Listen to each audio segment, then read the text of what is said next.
I like OF a lot. I enjoy posting myself. It's fun. I like talking to fans, but I am stepping back from doing porn. Yeah.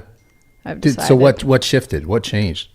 Over the past few months, I've become really unhappy and regretting certain decisions that I've made. Yeah. Yeah. Like regretting just like making that kind of content, or like just there's so many different factors. The first one is my parents. It took a while for them to be proud of me. I don't think they like what I do. Well, duh. And that's like hard, not being able to talk to them about like my career. Yeah, it makes sense. I can see I personally wouldn't want my child to get into work.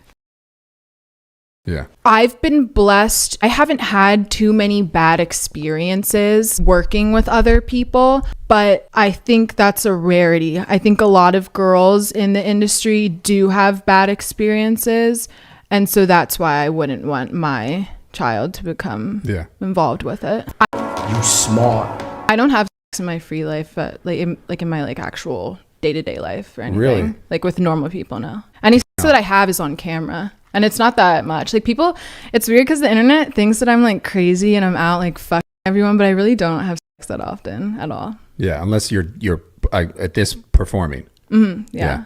And that's the thing, I don't want it to be like that anymore. Because I think I lost track of like, sex is special and I want to be able to experience that again. Yeah, the intimacy in it and not just like the performance of it. Yeah. Just being bombarded, the bigger and bigger I get, the more hate I receive. And that's like really gets to me and has been really getting to me the past few months. And also I think I've become really desensitized to sex and relationship. It's a lot of different things. It's worrying about who will take me serious is a big thing. The quality of men that are like into me has gone down because like they don't want to be seen with a girl that's on the internet having sex.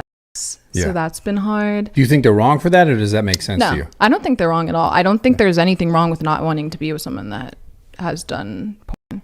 I think that's completely understandable. Yeah. So I don't blame anyone else but myself.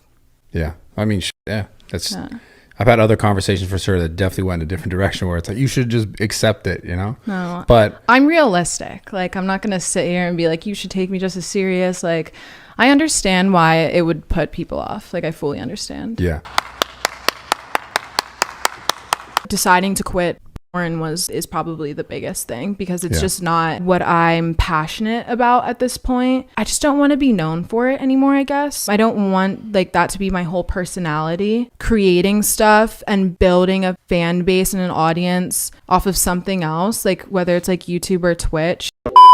I have a kid. Now that I have my kid, I might be this, I'm a boss bitch, da, da, da. But deep down in my heart, I would do absolutely anything to be at home and be like always with my child. But unfortunately, like he's right. And that shit's hard. Like, unfortunately, since I'm by myself, I gotta hustle, you know? Yep. But I would do anything to have a man. Oh, damn. I wasted 10 years on feminism and woke culture. And there was aspects of, you can be independent. You don't need a man and all of that New York woke bullshit that really happens. When did you realize that it was a lie?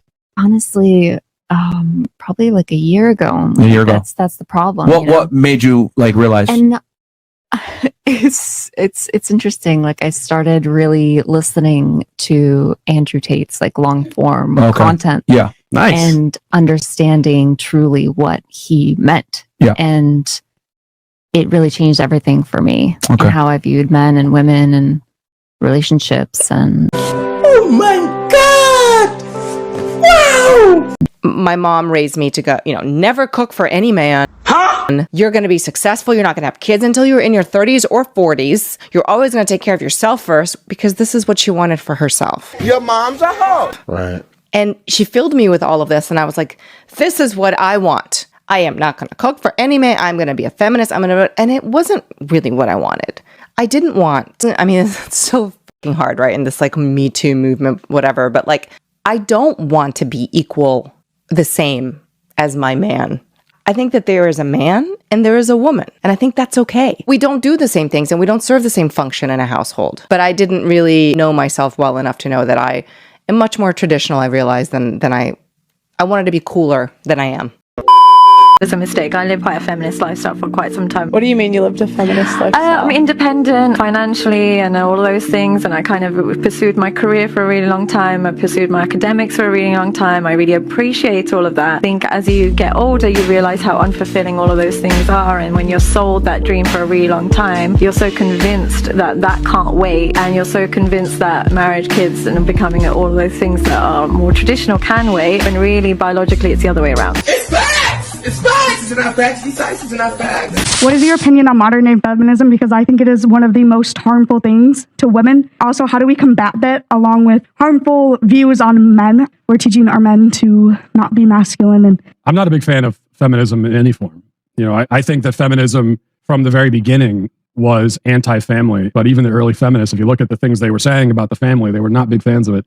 And they saw it as a patriarchal, oppressive institution. And so I think that feminism has, from the very beginning, been an attack on the family.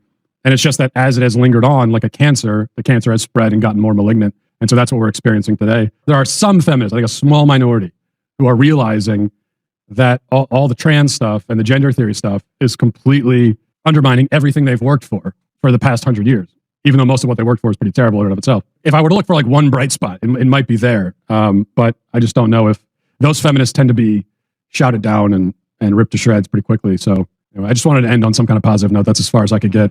She says, Patrick, this is very hard for me to say this. And let me tell you why it's very hard. I said, what's that? She says, ever since in high school, I wanted to prove to men that I can beat them. So when I graduated high school and college, I opened up my salon. We do very well. I've made millions of dollars. My people and my work that work at the salon, they do very well for themselves. I drive a nice car. I have a nice house. I have money. I have millions. I don't worry about any of that stuff. You know what decision I made last night? I said, what's that? She says, I want a husband. I no longer want to compete with men.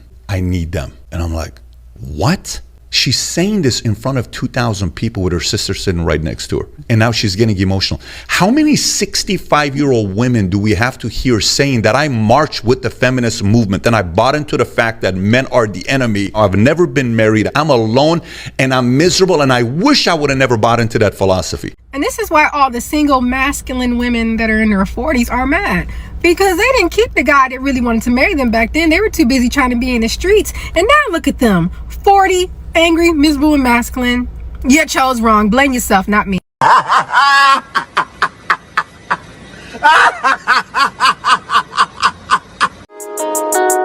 me up when you feeling so